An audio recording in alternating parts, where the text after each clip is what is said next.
Politiķiem ar skaidru un gramatiski pareizu valodu ir lielākas iespējas iemantot tautas uzticību un celt savu popularitāti. Vairāki valodas eksperti, apvienojoties projektā Valodas policija, ir izvērtējuši visu atjaunotās Latvijas laika premjerministru valodas lietojumu.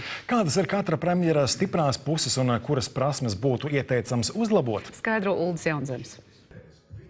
Runa ir dvēseles spogulis un pareizi izteikties spēj tikai tas, kuram ir sakārtotas domas un skaidrs prāts. Valodas eksperti norāda, ka prasme skaidri izteikties ir viens no priekšnoteikumiem, lai kļūtu par labu līderi. Diemžēl ne visi 13 neatkarības gadu premjeri ir bijuši labi oratori. Pārliecinošs, izteiksmīgs runas veids ar skaidriem teikumiem, kur viena doma, otra doma, trešā doma, tomēr atstāja uz auditoriju tādu pārliecinošāku iespēju.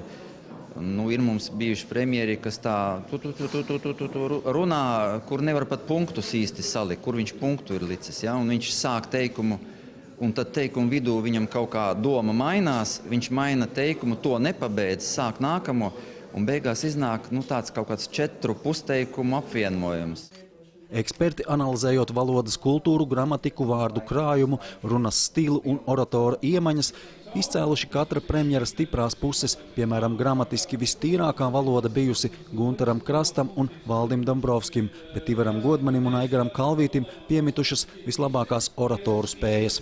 Tāpat laikā eksperti norādījuši arī uz prasmēm, kuras būtu jāuzlabo. Godmanis neprot lietot pauzes, Valdim Birkavam ir monotona runa. Tāpat Einars Repši novērtēts kā gramatiski pareizes valodas izmantotājs ar bagātu vārdu krājumu, taču bez mīmikas. Savukārt Valdis Dombrovskis runājot aizmirst par principu viena doma, viens teikums, bet lēmdotai straujumai vispār bijis grūti uztverams vēstījums. Varētu apgalvot, ka viņa popularitāte uzlabotos, uzlabojot runas prasmes, jo tas ir ļoti svarīgi. Protams, ir svarīgi tas, ko mēs sakām, bet tikpat svarīgi ir, kā mēs sakām. Un uzlabojot to, viņi tiktu gan labāk saklausīt, gan labāk saprast un arī kļūt populārāki.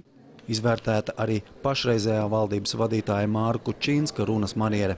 Tā esot nosvērta, taču eksperti iesaka premjeram uzlabot atbildes stratēģiju negaidītu jautājumu gadījumos. Uldis Jaunzems, Raits Valters, LNT.